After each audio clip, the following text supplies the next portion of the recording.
Hey guys, how's it going? I hope you're having a very good day. So it's the end of the month, time to do the book reviews. As always, I have annotations of the reviews at the bottom of the video, so feel free to click on any one of those annotations to jump to that review in the video.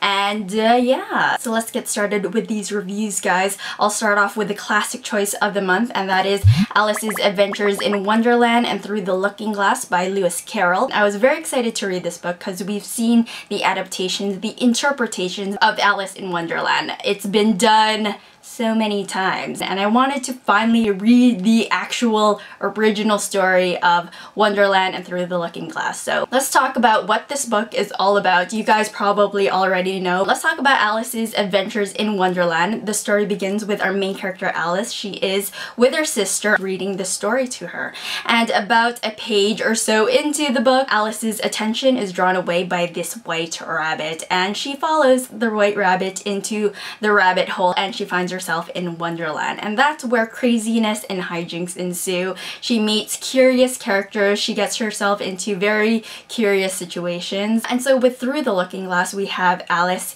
yet again, and she is playing with her kittens. Her imagination is running wild, and that's when she imagines this world beyond the looking glass, where you could step through the looking glass and the world beyond that is the complete opposite of our world. And again, more hijinks and craziness ensues. So, you know, the huge for Alice. That's pretty much the setup to both of those stories. Let's talk about the characters next. Our main character, of course, is Alice. She is 7 years old in these stories. She is quite young, but she has, of course, that really great, powerful imagination. Alice was actually quite identifiable. There were moments in the story that was just not making sense, and it was crazy and weird, and she calls out those characters when they're being weird. Alice, who is a very curious character, she's fearless. She doesn't let any of these weird situations deter her, so I really liked her. There's not too much character development with her character. She is pretty much the same character from the beginning to the end. As for the side characters, they are insane. For being really crazy, they kind of make sense in a nonsensical way, if that makes any sense. My favorite character would have to be the Cheshire Cat. I loved him. He was pretty creepy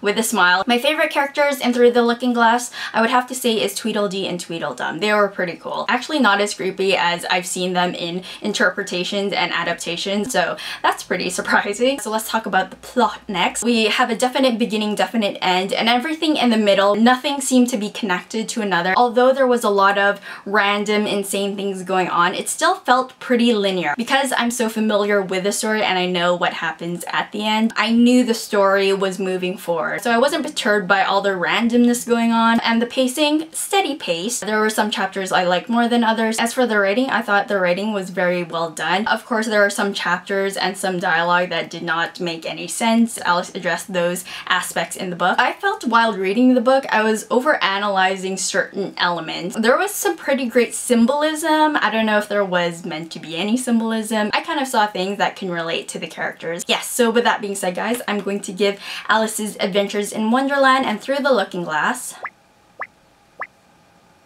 3.5 out of 5. I really like this story. You know, I'm finding the random kind of stories where it doesn't have that traditional beginning, middle, and end, I don't like as much. It's still very fun and interesting to read, but I like more structure in stories. But really fun read. Very weird mind that Alice has. So next, guys, is my adult choice of the month, and it is Ready Player One by Ernest Cline. And I really enjoyed this book. I read this book in one sitting, more or less. I had the occasional break or two. People will say it's kind of gimmicky, but I did not see that way at all. I thought it was a fun, fantastic, insane, epic story. For me, at least. So let's talk about what Ready Player One is all about. You know, you can't help but say it in that tone and voice. Really. So the setting takes place in a not too distant future, 2044. There are two settings within the story. There is the real world, which is kind of very much like ours. There is poverty, hunger, environmental concerns, just overall realistic problems of the world. And then we have this virtual reality world called the Oasis, and this was created by James Halliday. James Halliday was quite the genius and quite the geek as well. He was passionate about everything geeky, especially of the 80s era. He knew 80s pop culture from the books, movies, music, and especially video games. And the Oasis is pretty much living on the internet for real. So the story begins, we find out that James Halliday has passed away and he has left puzzles within the Oasis for people to solve, and if they solve those puzzles they are able to inherit all the fortune and his company, the Oasis. And he's masked this ultimate prize as an Easter egg. If you're familiar with Easter eggs in movies and video games and things like that, it's pretty cool.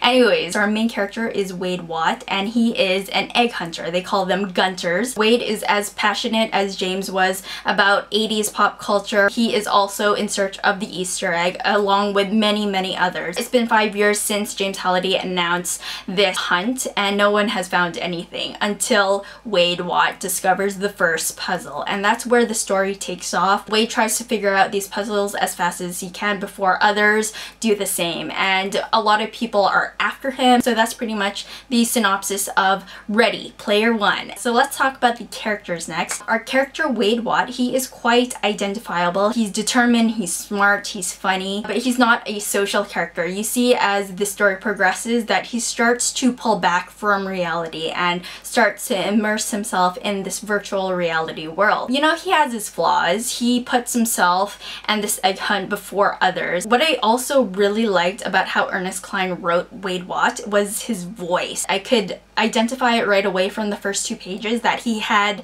a very distinct voice, someone you could imagine right away. That's how realistic Ernest Cline wrote Wade Watt. It was very good. As for the side characters, I love the side characters. Great sense of humor, very realistic as well. Also, there is the antagonist, the evil conglomerate corporation. You know, a bit cliched, but still pretty nasty, I think. Overall, I thought the characters were just a lot of fun. As far as the plot goes, love the plot. I think I like the plot more than the characters because it is so insane. A lot of the quotes for Ready Player One on the back and on the inside talks about how you'll be blown away by all of the 80s pop culture references and everything geeky. That's an aspect that I really enjoy, but there are other aspects as well that you can really identify and relate with. Mostly pertaining to the dual world, the reality world and the virtual reality world. I thought that aspect was very good. But let's get back to the pop culture references. I had nerdgasms while reading this book. It was fantastic. What the story is, it combines a lot of things you're familiar with, cliches and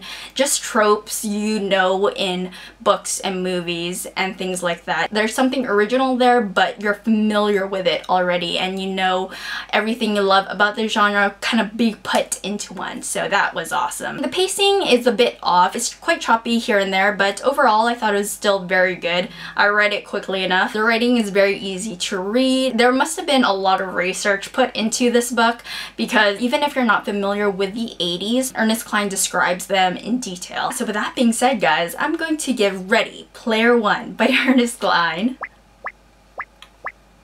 5 stars out of 5, obviously. I geeked out hard reading this book. It was so much fun and funny. If you're looking for something different to read, I highly suggest Ready Player One. Very good. Alright, next guys is my last review. It's my YA choice of the month, and that is Fear by Michael Grant. This is the 5th book in the Gone series, which I highly enjoyed. I won't really get into the synopsis of what Fear is all about because you have to read the first 5 books, but I'll give you a quick lowdown of what the Gone series is. Basically, one day, everyone 15 and over disappears. They blink out of existence, they're gone. So everyone 14 and younger, you can just imagine the craziness that will ensue. And so to add more weird to the situation, some of these kids are developing superhuman powers. It's insanely awesome and dangerous. So it's kind of like Degrassi plus the X-Men kind of had a baby, and there came the Gone series. It's these kids surviving as long as they possibly can. You can just imagine the conflict that happens within the story, and it's not just conflict between the kids. There is this bigger entity that is trying to destroy them, and it's pretty scary. That's pretty much what the Gone series is all about. Let's talk about characters. Another big aspect of the series is who lives